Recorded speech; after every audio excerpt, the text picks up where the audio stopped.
Rosario. Film showing ng anak ko. So, aga-aga namin. Ayan na. Dami ng tao. Ayan na, ang dami ng tao. Guys, nandito na kami sa loob. Pearl. Ito na kasama ko na nakapatlo kami. Hindi ko sabi papatayin ka. Ayaw ko dito.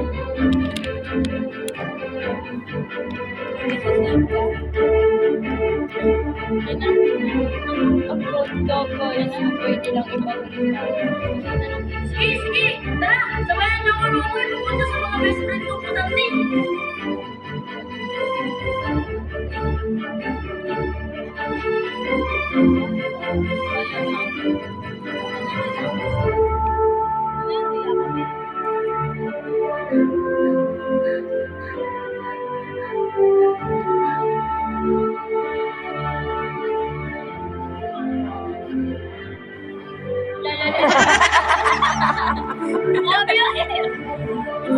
love you! Ay, ganda. Maganda no. Ganda. Ganda na pinipas namin. Nakakaiyak.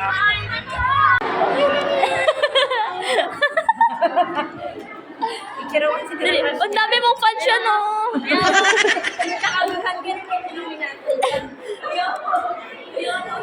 Hindi nila paglabas mo. Ba naman niya?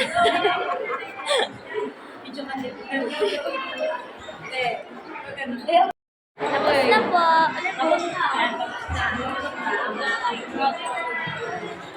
Ang ganda niya, guys. Recommended. Nanood kayo ng film sa school. Hindi part 2 yan, no? Amen. Next year. CR muna kami, guys.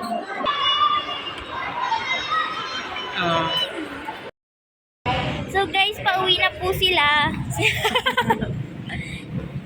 Ay. Hindi po.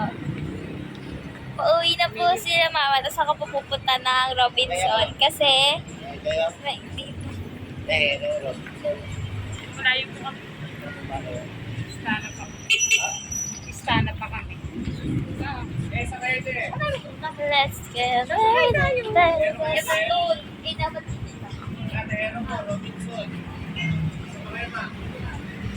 Lalangan na ito. Wala pa tayong dalang sumakay. Hirap pala sumakay dito. oh my God. Ang bangs ko, Diyos ko. Pupunta ako Robinson kasi meron doon na K-pop fest. As usual, pupunta ako. Ang hirap sumakay. Ang hirap sumakay. Tricycle naman, mahal lang talaga. Jeep tayo siya. Ito yan. Saan yan? Let's get ready. Ang init. Summer na. Summer na talaga. So, nagreklamo tayo kanina sa may sinehan. Ang lamig. Hindi naman ako nilalamig. Well, I'm so stupid and bad. Ang hina nga ng aircon. Ang ganda ng story, no? Ang ganda talaga ng story. Nakakaiyak.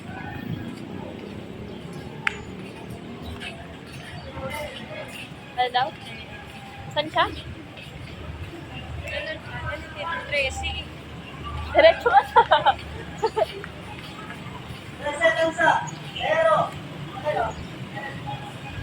Sana pa kami. Malayo pa niya. Ang init. Diyos ko, Lord! Sobrang init. Sobrang init. Diretso na ba tayo, Avon? Sobrang init. Uy, ang ganda na kamay mo. Ay. Sobrang init.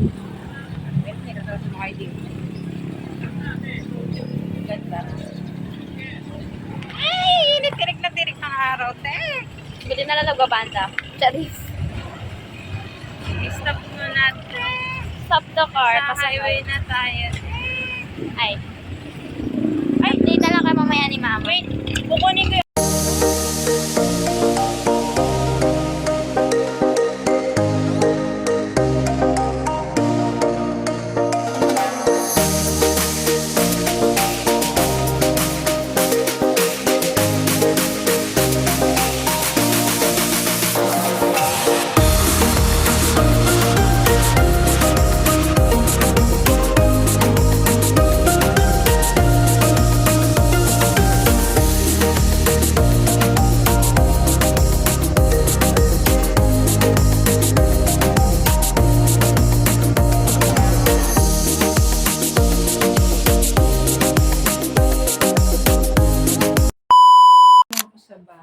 kami pala.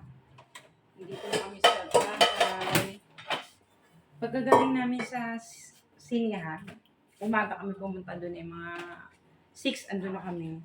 Film showing ng bunso, kasama namin si ate. Natapos kami mga 9:30. So after namin ng 9:30, si Pearl pumunta na sa Robinson kasi kasama niya mga friends niya. Tapos umuwi muna kami dito ni Bunso. Then after 2 hours, umalis na naman kami. Pumunta na naman ako sa Noville. Nag-seminar kami dun sa bahay na new project ng aming team. Yan, so ngayon, anong oras na ba? 7:52 PM na. Kauwi lang namin. So, nagsasaing na ako kasi parating na rin si ate. So, ayun nga. Nakakapagod yung lakad namin ngayon. Kasi, imagine niyo 3 AM gising na ako. Anong oras na? Antok na. Pagod ako, hindi ba mapapahinga? Bukas Sunday, it's my day off. Tapos, Monday na naman, pasok na ulit. So, yun. Nagkasain na ako.